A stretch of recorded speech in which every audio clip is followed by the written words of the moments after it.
Awesome. Cool beans. Ryan Parker, first one on here. Just started. That's awesome. Just gonna play a little bit, let people slowly join. And if not, they will join as we start. So, yes. How are you? Maria, hello. Just like to play a little bit before we get started and like start officially at 8.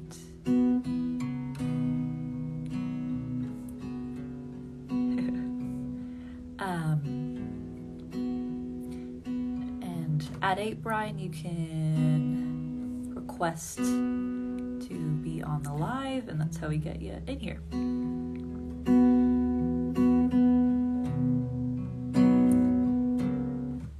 It's a bit out of tune. Let's do it. Darnies. That's probably good enough now.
Still waiting on some people. That's okay. Whenever you want to request, we can get you on here. Oh, just hit my guitar against my heater. Good. Fantastic. Goodness. All right, water. Water's here. Water's ready. Brian, ready to get you on here. Cool.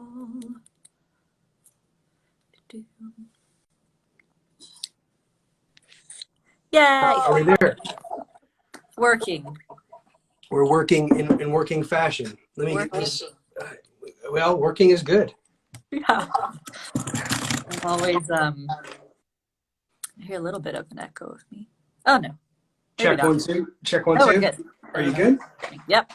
I always get worried because I'm like, people's Wi-Fi's and technology. I've had one of my lives where it just like cut out and then had to restart, and that was like, no, annoying. Anywho, How was your day? Good. Did you knock your guitar okay? Is your guitar okay? Did you hurt it? It's fine. It's You sure? fine. It just had a little bump against my heater, and it's fine. No, I've dropped this one a couple times, which is sad. But anywho, how are you? How's your day? I'm good. I'm really good. What is the tea of choice? Tell me what you're drinking. I'm actually just drinking water, just plain simple water for the evening, just so Now, do you do herbal tea or just caffeinated? I do both. It doesn't really matter. If you guys haven't seen her mug collection, it's quite impressive. Like the brand of tea. It's called her mug. all of your mugs on your wall. Oh, mine. That's what you mean. Okay. It made me feel so warm inside. God was like speaking to me in that moment. I'm like, oh, I need more mugs. The mugs must go buy all of them. Yeah, we thrift.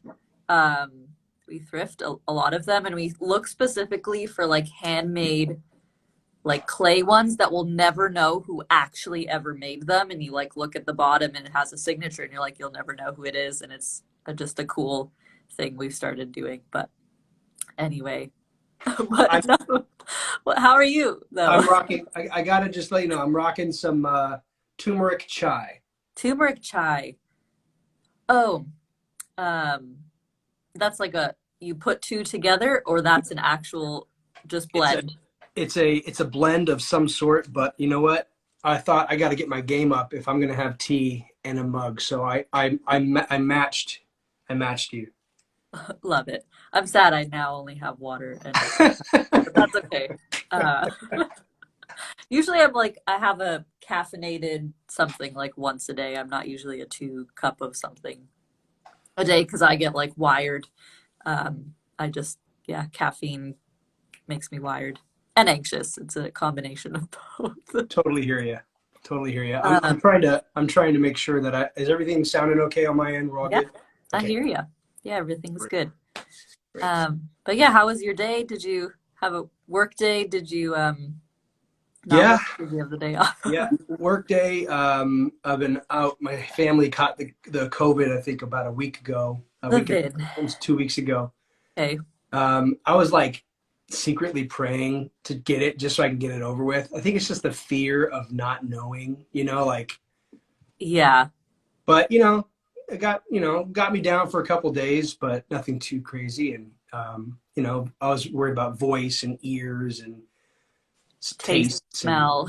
we're Yeah. good. We're good. I can still Yeah. sing and I can still taste. So, Good. but yeah, That's work good. is, I work for Apple. A lot of people go, oh, you work in the store. No, I work at home. I'm a manager of people, and Yeah. I'm a writer on the side. Whenever I get an idea, I press pause. I go over here, I write. I got my guitar handy. Sometimes it's hard. I told my manager straight up, I'm in the middle of a meeting and I get an idea.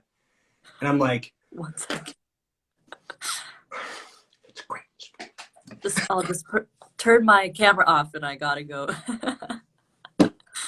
Fun. All right, continue. Yeah. But I got a supportive management team above me. They love my music. They share my music. My manager's manager said, hey, I bought your song. We have an Apple Christian Fellowship, and he's going to share it to the entire org's Christian Fellowship, which is That's kind of cool. awesome. So I'm very blessed to be in a company that is massive, right? But I feel they have a lot of kingdom principles, and they're doing well because they're doing what's right, and God is what's right. God is truth, and I just feel like I'm in a good spot right now to be able to create and have that sustaining job. So thanks for asking. Yeah, no problem. Just so we get off my mugs or what I'm doing for the day. Get off my mugs, would you? I wanted to ask, yeah, how's the move been for you? Like you're in Cali, now you're in like north of Nashville, but let's call it Nashville. Like, yeah, how's the adjustment been, if I can ask that? Yeah, it was probably the best decision my family and I could have made. Good. Yeah. We have always the energy of staying and being the light in the darkness, or like feeling like we have to really brave it out. But we felt there were so many reasons for us to make the move. I work from home, which is great. During COVID, everybody was home anyway. I felt like being closer to music would be a lot better for me mentally. Yeah. My brother lives over here. The cost of living is a lot better. But just being in a place where I don't want to live in regrets. About 12 years ago, I moved to New York after I graduated college. Okay. And it was a one-way ticket, sold my car for $1,000, and I surfed on couches trying to be an actor in Broadway. Wow. And I became a worship leader and a married man instead. God had other plans. But I met my wife in New York. I will never, ever say that was a bad choice. So the worst case scenario was, oh, we have to move back, which is a pretty good worst case scenario.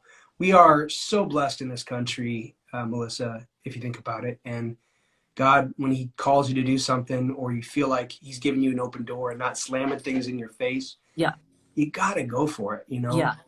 So I'm very happy we did. In Tennessee, I'm starting to say y'all a lot more Yes. now. So, Yep. That just naturally happens. You just gotta, it's like blending in. yeah. And I don't know for me if I've gotten any farther than y'all.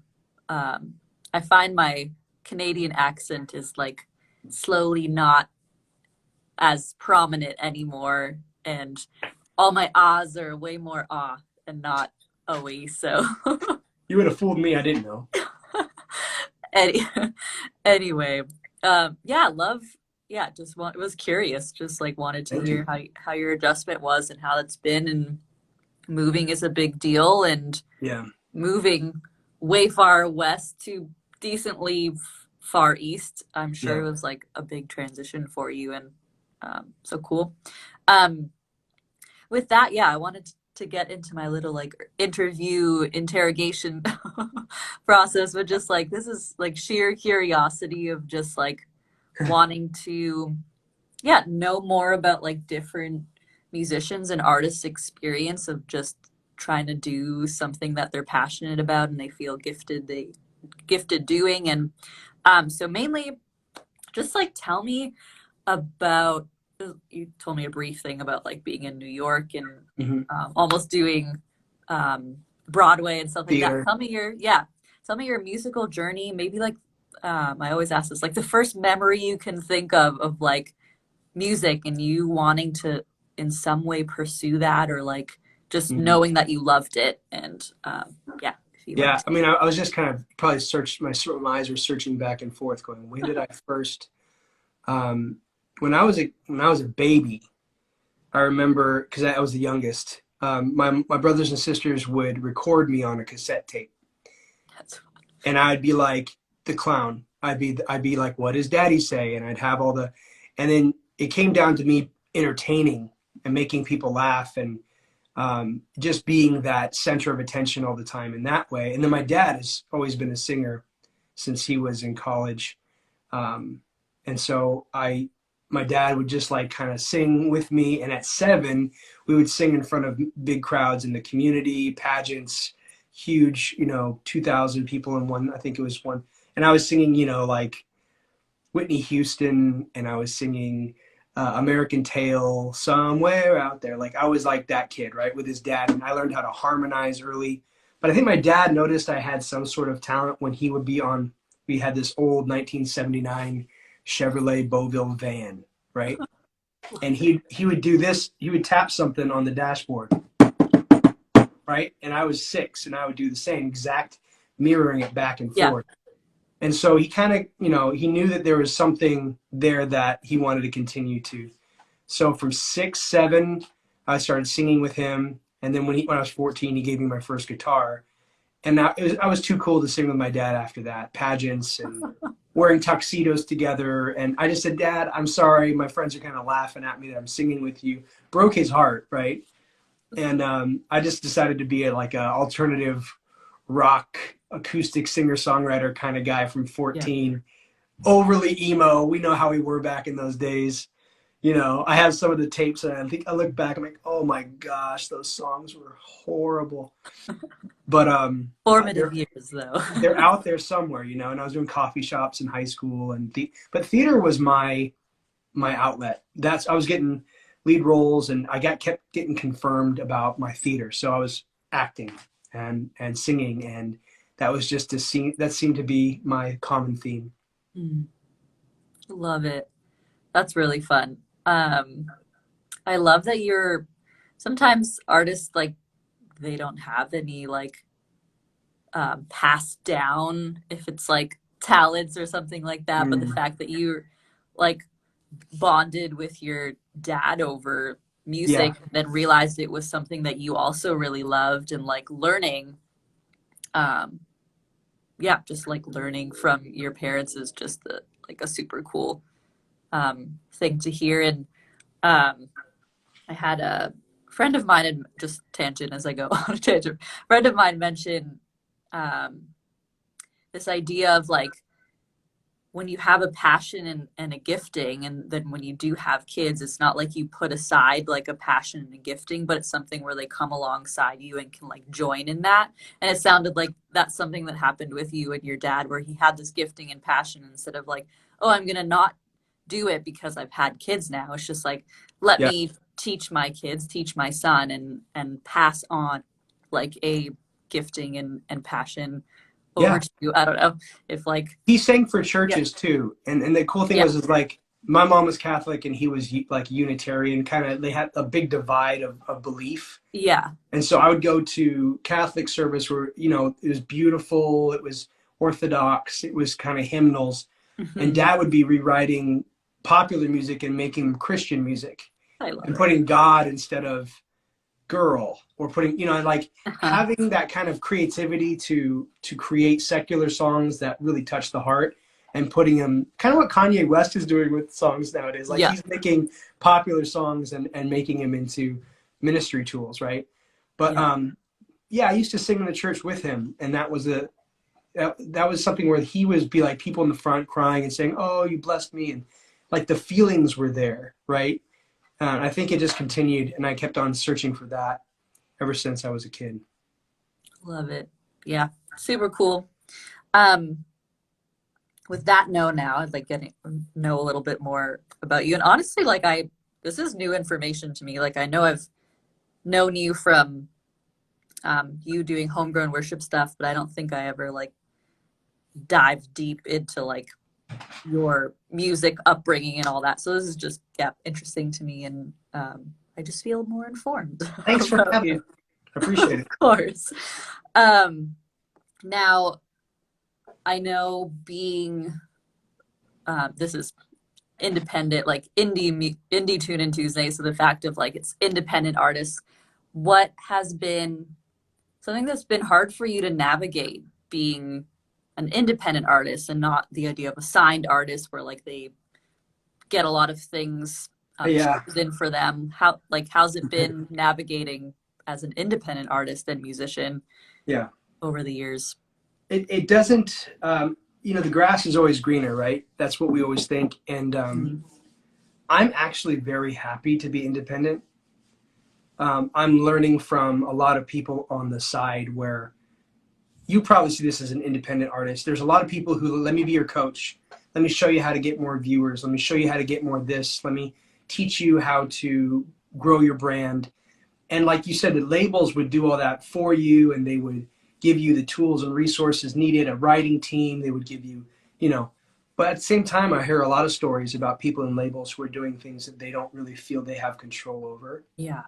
that they have an image that the label's looking for. They got popular right away, and now they're like, oh wow, but I want to do this. Oh, but we have to do this because this is the formula. And so being in a label would be, I think, more of a like leading a role on a movie or something where you're like, I made it, right?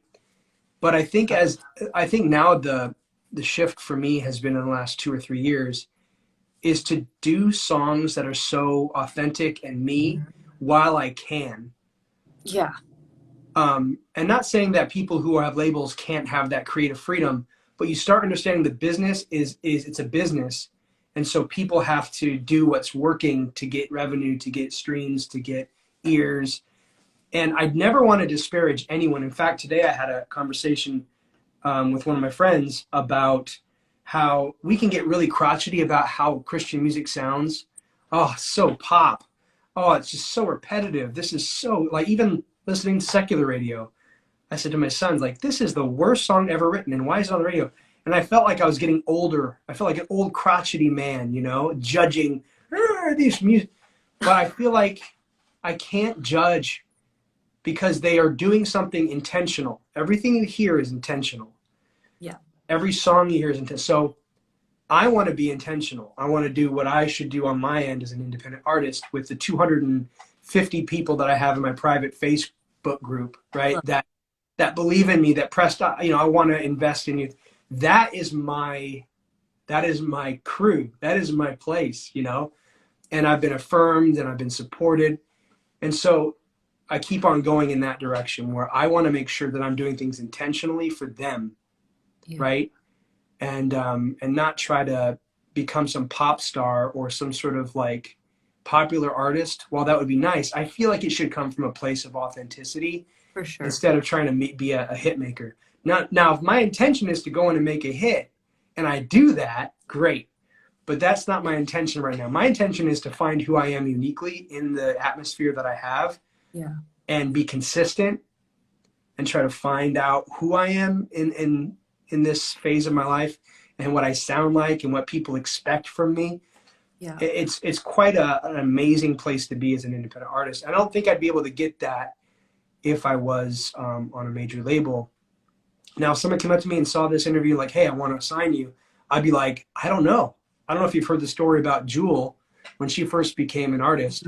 She had so many offers. She was homeless. And they said, here's $1 million. And she said no. She had the confidence in who she already was to wait for the right deal, right? The right thing. And so I think in the past I was desperate. I'd want to be, on the radio. I'd want to be, on Broadway. I want to do all these big things. But right now I'm so happy to say, it's like, I just want to write music that's authentically me, that's good, that I can sit home and go, wow, we did it. We worked hard on that. Yeah. And kind of be able to sleep at night. So yeah. I don't know if I answered or rambled, but that was the long and short of it. You're good answer. No worries. You're allowed to ramble. So cool. Thank you for allowing. No problem. You sort of like bridged into my next question as you answered this one of like which my next question being like, what's been the best parts about, having that independency, having that, that control over your art form, over your musicianship. And with that, like, is there like a cool experience you've had or, I know you talked about your Facebook, like community group, maybe how that has encouraged you. I know there's many facets to the one question. So no, I'll start with the first facet, which was kind of what I've stumbled upon here as a independent, right? So I went on Google, just like feeling that I needed to find some sort of management or someone to kind of direct me, because I'm brand new here. I just Googled like Christian manager, and I found a couple of ads, but one ad or one website that I got to, I just called this one person, and it ended up being the person that who's my producer now for this last couple of singles. Fun. And I met up with him in Franklin, Tennessee, had coffee. He asked me the hard questions. He said, do you want to be a pop star? He asked all the right questions, right? And I feel like here in Tennessee, there's so much support and so much like, we got you, man. What do you need? Ask any questions, whatever you like. It's like a supportive place. Yeah. And they're not like, who are you? Like, that's what I felt in New York. But in Tennessee, it's like, what a supportive group. So I met up with the producer, and he was so supportive, and we hit it off, and we did our first song, which is Stop Striving, which came out on Thanksgiving Eve. But being in his cabin studio, working on faith about how to pay for all of it, the finances that go for it, and it just means more, right?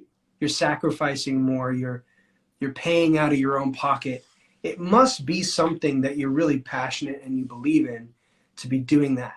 And so we did the song, and it did well. It's doing well. It's in England and on radio, and I'm getting a lot of plays. And in fact, I had a PR guy say, this is the step in the right direction for you. And so I just feel like independently, I'm just learning. And I think it's a good thing to be in this kind of free flow. The other part that you talk about is like, what's the, well, I find myself in songwriter circles all of a sudden. We're like Toby Mac's piano players here, and you got Aaron Sheets over there, and you've got this guy over there, and you're like, you feel like you're in these, you start getting into different relationships with people, and the community starts to grow, and you realize we're all just humans, and we're all just trying to create the best song and ministry and hear the heart of God.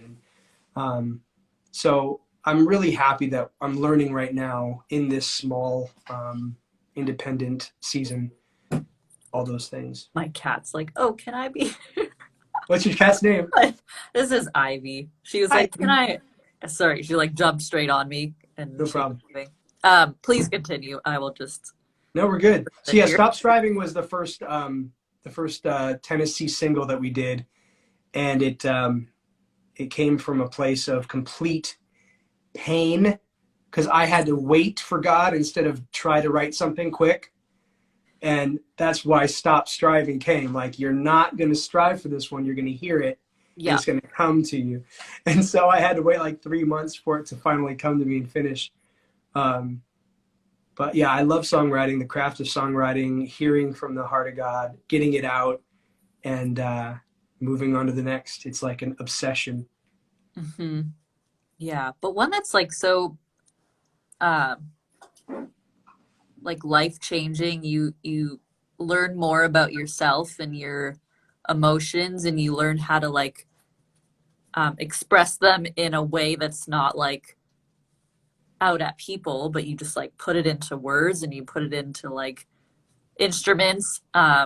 And if it's like a healthier way of just like processing processing life in the hopes also that you're able to inspire other people of being like, yes, it's okay to feel what you feel, and if this happens to be something that you also feel, like um absorb that through the music and the words and the songs, and don't go out and take that out on people in situations that just aren't panning out in the way that you hoped they would. Mhm. So sorry, I got like metaphorical You're with an that artist. I forgive artists.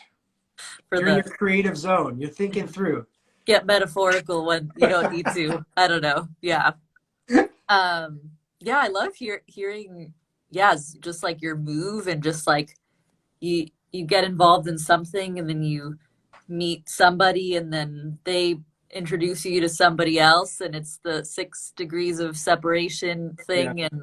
yeah. Um and it is like a lot of it's like, yeah, that's cool and like you get to work with and meet people, but at the same time it's just like you are building like community in this little like circle that not the whole world gets to be involved because everyone has their own little like pockets of their passion or their um, giftings, and Yeah. the music world is a it can be a very dark place but can also be a very encouraging and It's so funny you said dark place, and I remember my first gig here at a like Italian restaurant.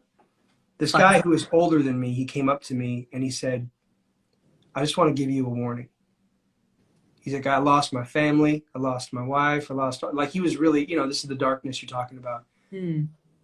trying to pursue this thing, trying to write the right song, trying to get on, trying to do this." And it's like, I see you and your family here, and I want you to know, I want you to protect your family. I want you to love your family first. Music's always going to be there, or something like that. It was like one of Yeah. those sage moments, right?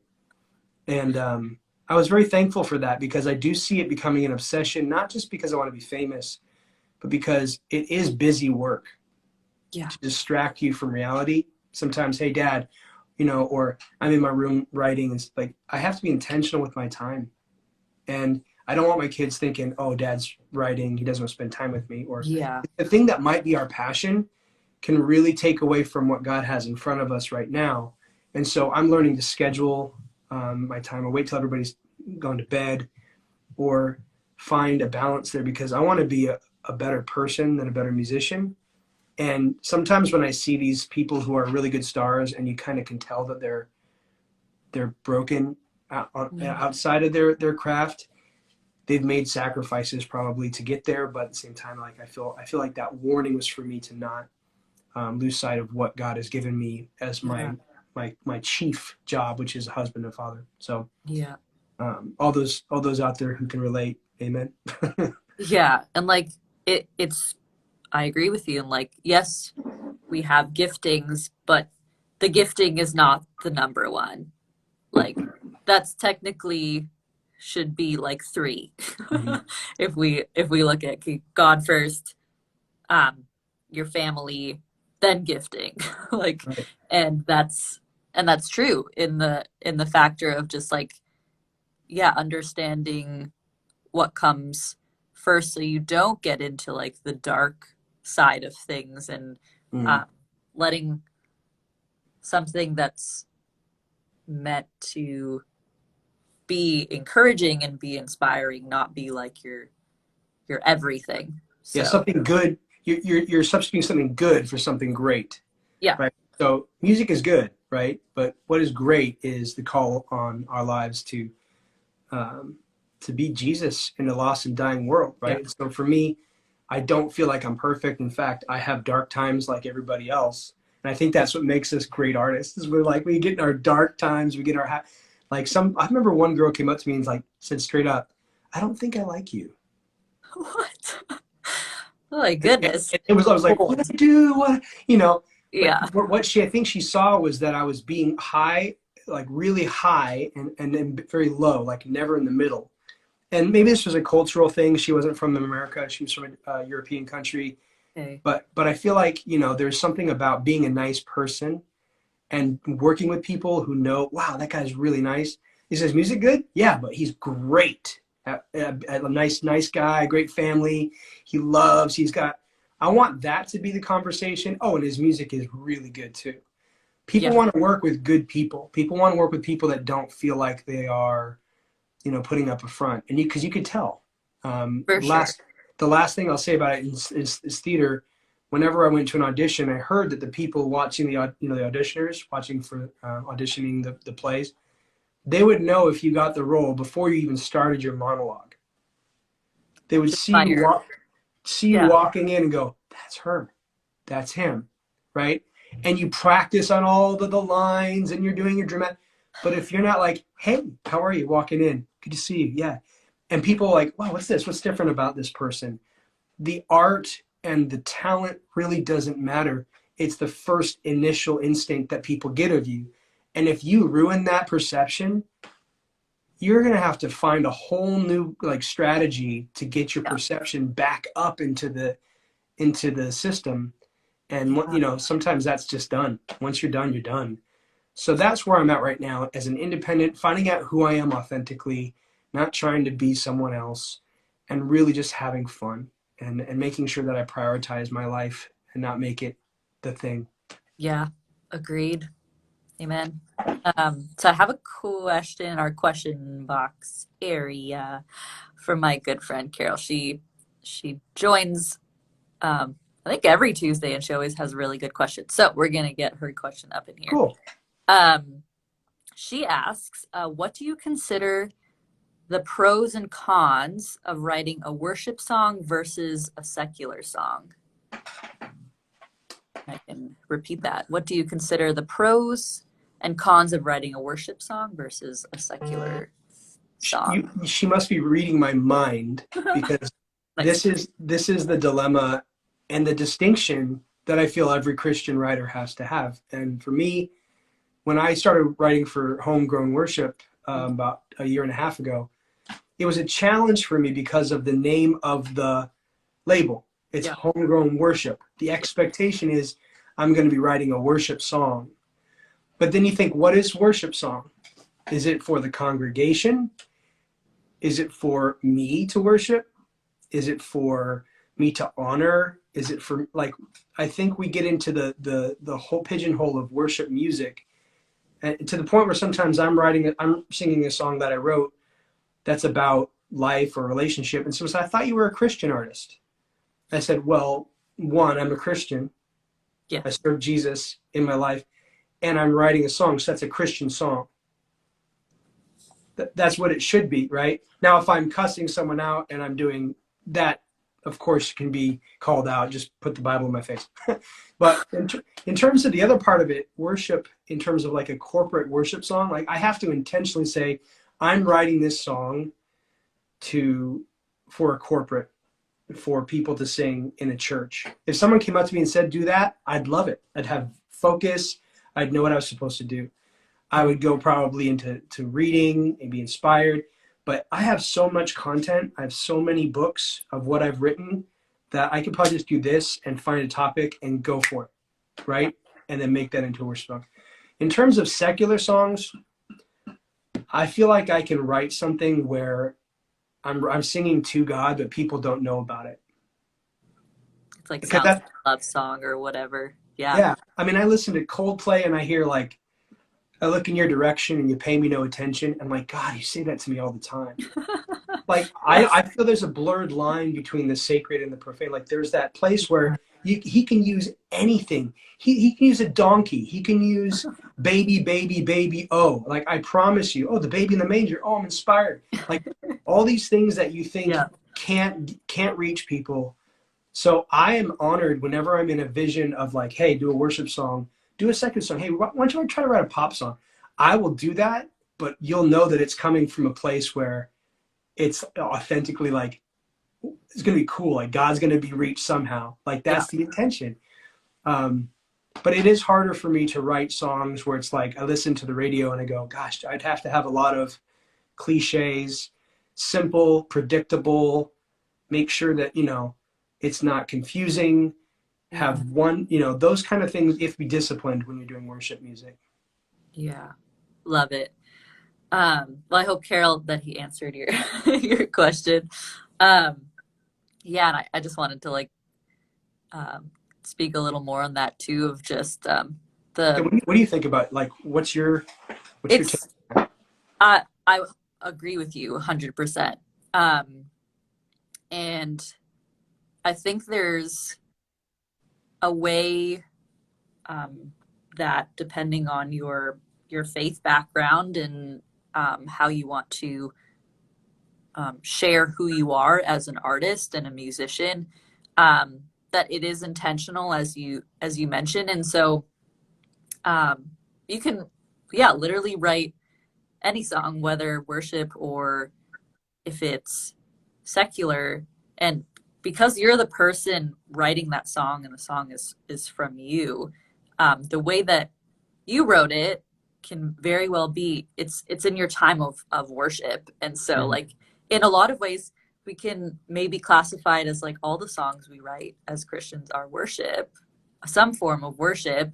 Yeah, um it's and then reverence. It's yeah. worship is reverence. It's offering something. It's a Yep. sacrifice. Yep. And the sacrifice of my time is like the Eucharist, right? Yep. A lot of artists don't realize we're a Eucharist. We break ourselves in front of people all the time as a sacrifice, pleasing to God. That's who we are. And for us to write a song, that just comes out of us naturally. And it's a worship song. But if I were to say, like, I want to write a song for Melissa, I'd have to think about, could this come out of her mouth if she's singing it and not Yeah. be awkward, right? Like you couldn't sing Yeah. about your kids or I couldn't sing about my cat. So I'd have to think, what's a good song for her? And I think that's another phase that I'm excited about, is to be a songwriter for other people. Yeah. And that would be really nice to kind of break from my own echo chamber and to Yeah. start thinking about other people. And I agree with that. And in the end, like we are creating art and um, using our giftings and creating art, no matter if the song has Jesus every third sentence or not. Like, Mm-hmm. yes, that's awesome, and that's great, and that definitely is something that is needed for things that are congregational in a like church setting.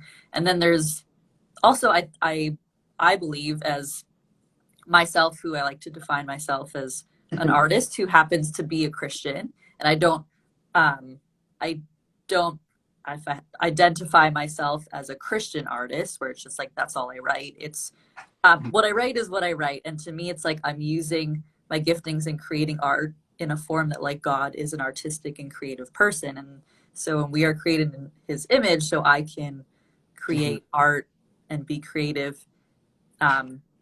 And the aspect of it happens to be a congregational worship song, or it just happens to be like a love song about my husband and I's relationship. And that's something I'm like writing recently because that's Yeah, what just came out. And that's it. there's like no, yeah, there's to me no shame in that. And it's just like using giftings and being artistic. I don't know if that answers your question of like how But I feel yeah, about it. you remind me of this, the season that we're in, Melissa, like, and we'll never get that moment back. Agreed. So whenever I'm in a moment and I know that I should get it down, that's where I feel so much of a peace that I'm doing the right thing. Yeah. I think, when I'm writing in my journal and I have a moment where like this needs to be talked about, I can project the thousands of people that will hear it, or but I need to be in that's not the moment. That's far down the road. Yeah. I can think about what I've written. No, I need to be in the moment. So I think writing from that place is really important. Intentionally, if I said tomorrow I'm going to write a worship song, cool, then I'm going to do that tomorrow. But right now, if I get like an idea or God speaks to me and I know that it's important for me to hear, someone else has got to be wanting to hear it too. Yeah. And so I just obey that moment. And sometimes I can't go to bed until 3 a.m. Till you until do it. it's down on my voice memo. I don't Yeah. forget it. And I feel a little bit like mad scientist about it. Like I get really, really serious about it and I forget to have fun. But I think that's the way that God's created me, is to really be intentional about not missing that moment, because it's gonna go. And that's why in the middle of the meeting, I'm like, I'm a manager's nightmare. Yeah. Love it. I like the deeper conversations about this. But with that, are you willing and available to play some music for us? Okay, great. Awesome. Because with that, as much as I love to hear about music, I love to hear the music. Yeah. So whatever you want to play, and if you just like share a little song story about it, just so we know, what season you were in when you wrote it, and what it meant to you when you wrote it, and then you can go ahead and play it. Thanks. Well, this one was my first song I wrote in Tennessee. That was going to be the first single. When I first was, I think, thinking about what I was going to write about, it came down to the fact where a lot of people that I have experienced, they try to do a lot to get people to like them. Mm-hmm. They try to do a lot on social media to make sure people like, subscribe. You see kind of the over-exaggerated, like, hey guys, you're going to love this. This is so great. You're going to come on in here. This is going to be the best thing ever. And it's like there's something behind that where you're like, what's the hype about, right? Are you really in for people to give you applause and praise? And so Stop Striving kind of came from that place, like stop trying to come into a room and, hey, how you doing over there? Like, I wanted to just be in a place when I came to Tennessee where I could be like Jesus and I could listen for the Father's voice and then go. Not try to conjure up all this excitement and try to get all this connections. I'll come over to your house. Well, this is the first time in my life where I've moved somewhere where I allowed things to happen to me. Yeah. Or I heard like, oh, you should go talk to this person, and I do that. Or that person probably needs someone. Because when we're trying to do all that striving stuff, we miss what God's doing a lot of the time. Where someone's dying underneath the table, but you're up here looking up and not looking down, being sensitive. So that was the first part of Stop Striving. The second part was just my effort to write a good song. I had the melody for 2 months, and I wasn't going to write anything until I heard the direction. Yeah. And that was it. That was the direction. So 1,500 versions later and 6,000 voice memos and mumbling to myself in closets, this one came out just with that spirit in mind. The other cool part about it as a musician, you like this, is I detuned the second string to F sharp. Okay. Why not? Yeah. So it sounds really bad, but it was a happy accident because I was just playing around and it works with everything I was playing and it makes it so much richer. So Okay. Love it. let me get this going here. Hold on. Cheers. Cheers. Water in your tea. Yeah. I haven't played it in a while, so this is all live. Let me get you down here. There we go. Ooh. Not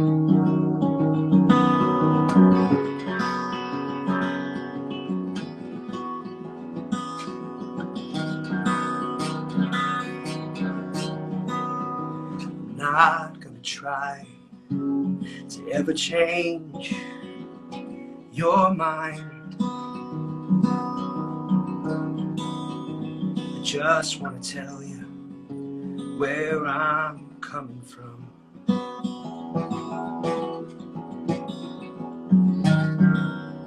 I hope that you find that you don't need to fight.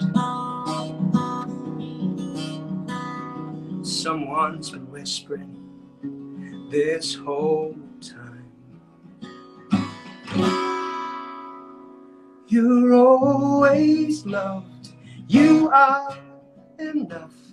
You can be free of controlling everything. Give up the burden and stop striving.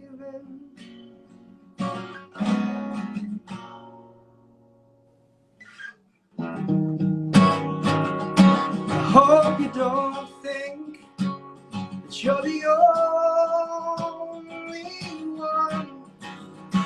Oh, who's fighting a war that's not yours. Ooh, the battle belongs to the Lord. Let go. I'll be by your side to let you know. You're always loved, you are enough. You can be free of controlling everything. Give up the burden and stop striving. Yeah. He'll make it clear. Keep drawing near. There is no fear. Open doors, they will appear. Be still and know He's got. Stop striving.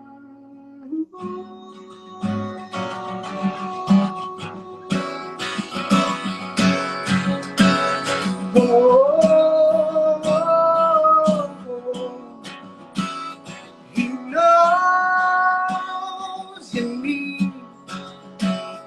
Before you even speak, He can take off your heavy weight. Stop striving. Yeah. Oh. You're always loved. You are enough. You can be free of controlling everything. Give up the burden and stop striving. Oh, you'll make it clear. Keep drawing near. There is no fear. Open doors, they will appear. Be still and know He's God. Stop striving.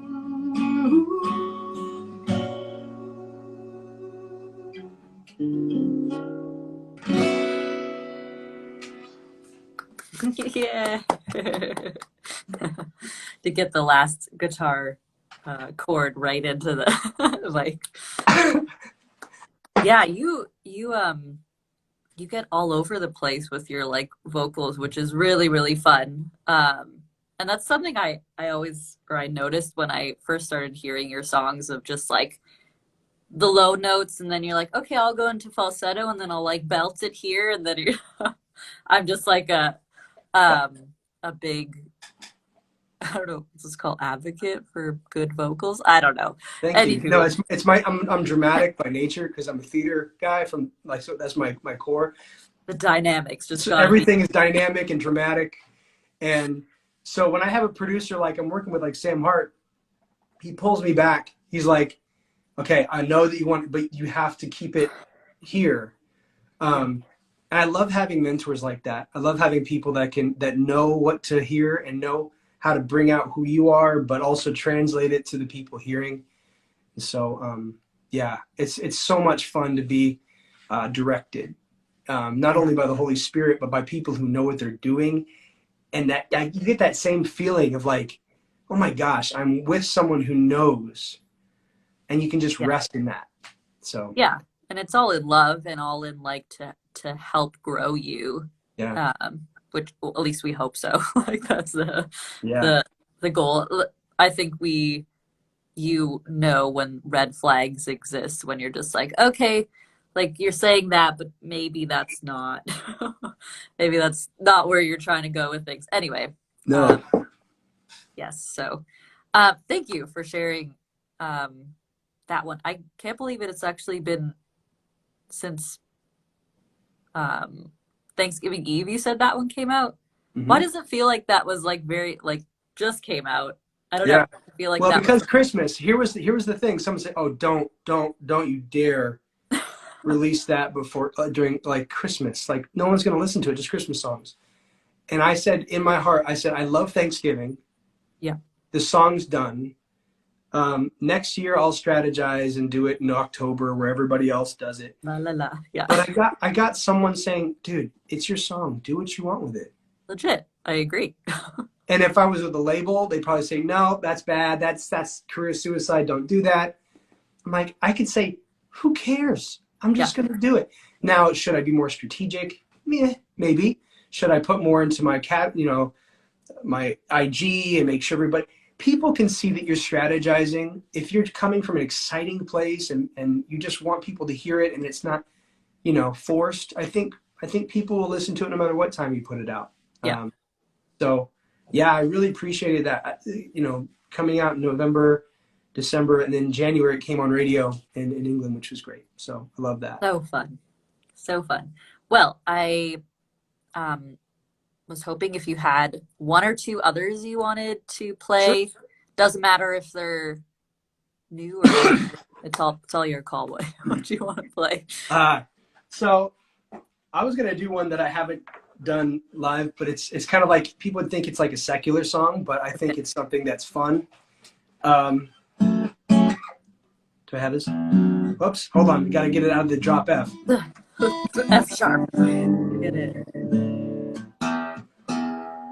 So this song is called "Something Real," and I put it on my Instagram and I put it on my TikTok. All this stuff is brand new to me, and I feel like crazy man for trying it. But I'm finding a lot more ears are hearing it and eyes are hearing it. So if that makes sense. Yeah. But this song, hopefully I don't mess it up. Okay, 7. called "Something Real." Yeah.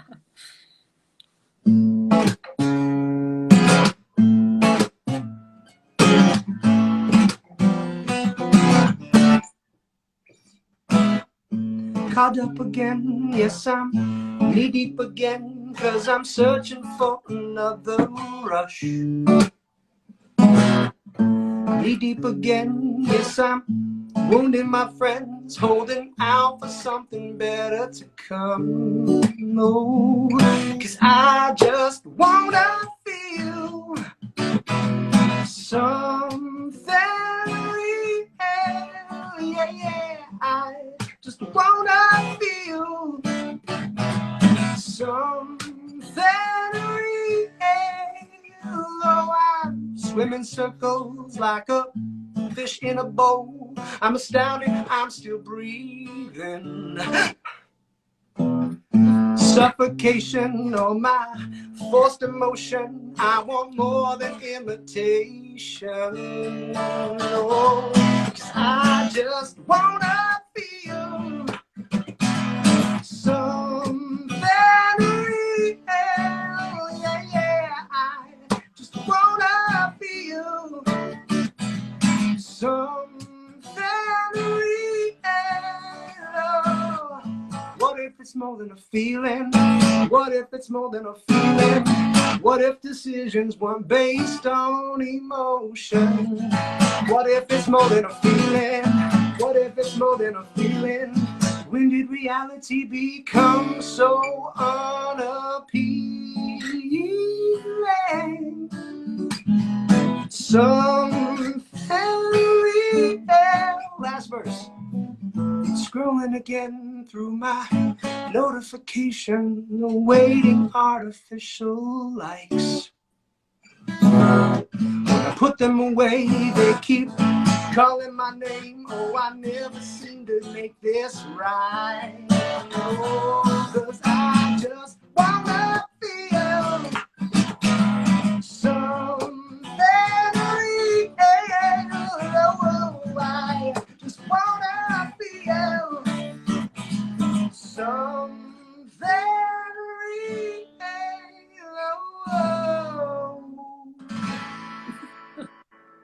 Yeah, that's awesome. I really like that. Thank you. If you were on watched last week's with, was it, no, 2 weeks ago with Bud Rice. Mm-hmm. He put it like, the song's obviously very different, but like lyrically about his song is everything's, I think, what's it called? Everything's the same. And is this one called something, feel something? What did you call it? Something real. Something real. Yeah. Just like this idea of like, yeah, making fun and adding irony to like the way that we live right now and the way that humans feel something. I don't know how else to explain it. I like Carol's thing, a punk cover.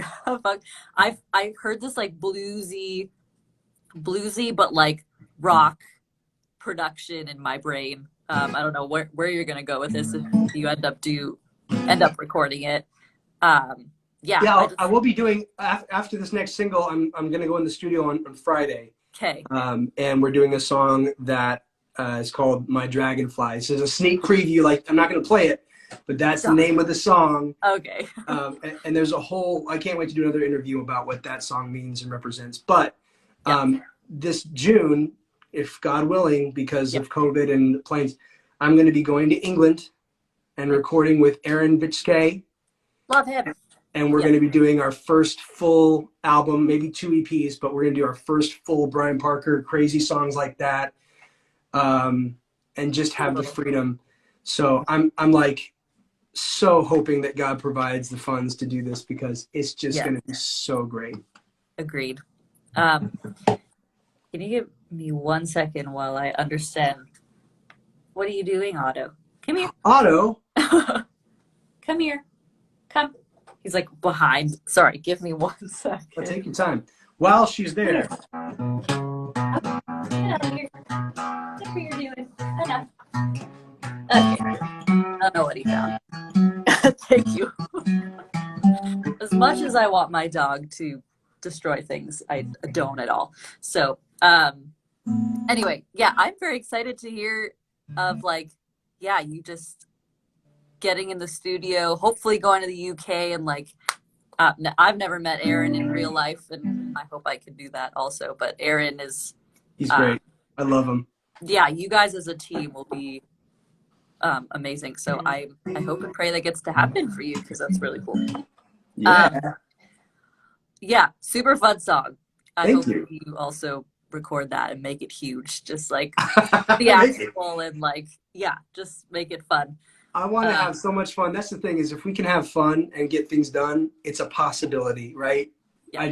You watch people recording in the studio and they're just like, oh yeah, ooh, that sounds good. And it's just like you're in that moment of just so much joy and bliss and being able to do what you're created to do. And it's just that magic that hopefully translates to the final project. Love it. What is this Scott saying? Is this one of your friends? I don't know. He's coming up with some. Don't know. We're running through the forest. Okay, cool. Oh yeah. Hold on.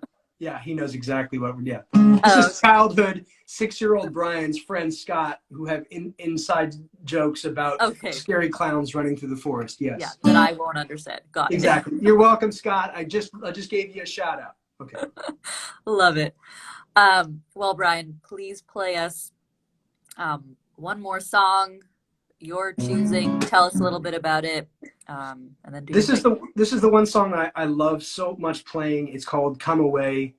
It was one of the first songs that I did before I moved. I wanted to do a final live concert. We did a concert on YouTube. The sound was horrible, but we got all of the masters and were able to remaster it. And so, Yeah. but this was the song that we first heard as a band. We called ourselves the Shed Dudes because we practiced in my shed outside. And we had a guy on the percussion. We had a cello, and the song was just about me wanting to have not only my wife look to me as her rest and me look to her as my rest when I'm stressed or whatever, but how that relates to God as well, and how we need to barricade all the stress and let the person we love the most be our rest, not the TV, not our phones, not like, I want to go to my love that I've actually dedicated my life to as my come away. And so I think God was singing that to me, and I wanted to sing it to her at the same time. You can see it can be either a relationship on earth or a relationship in heaven song. So Love it. Yeah. Cool.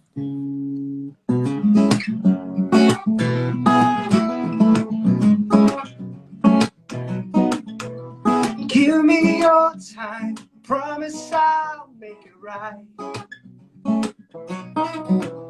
Just one more time, and honest I'll make it right. Yeah. Learning to trust again. Oh, I know it's been hard to do. Oh, give me your time, there's nothing left to lose. If you come away to a desolate place, come away and change pace. Barricade the stress. Oh, let me be your rest. I gave you a line to save you from time.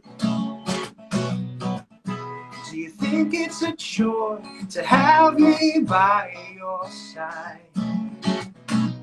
Hey, I won't crowd you, you're my world, I am your moon. And when we align, the sun can shine on you. If you come away to a desolate place, come away, change pace, barricade the stress. Oh, let me be your rest. Oh, won't you let me be your rest?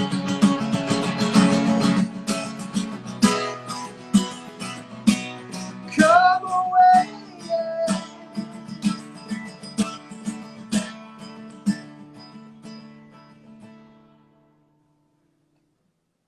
Gave you a sign to show you your heart is mine. Hope you don't mind that my love is not shy.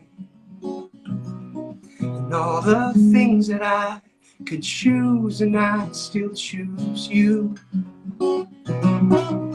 Oh, give me a sign. If you're lost, I will pursue.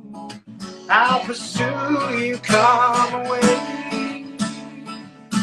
to a desolate place. Come away and change pace. Barricade the stress. Oh, let me be your rest.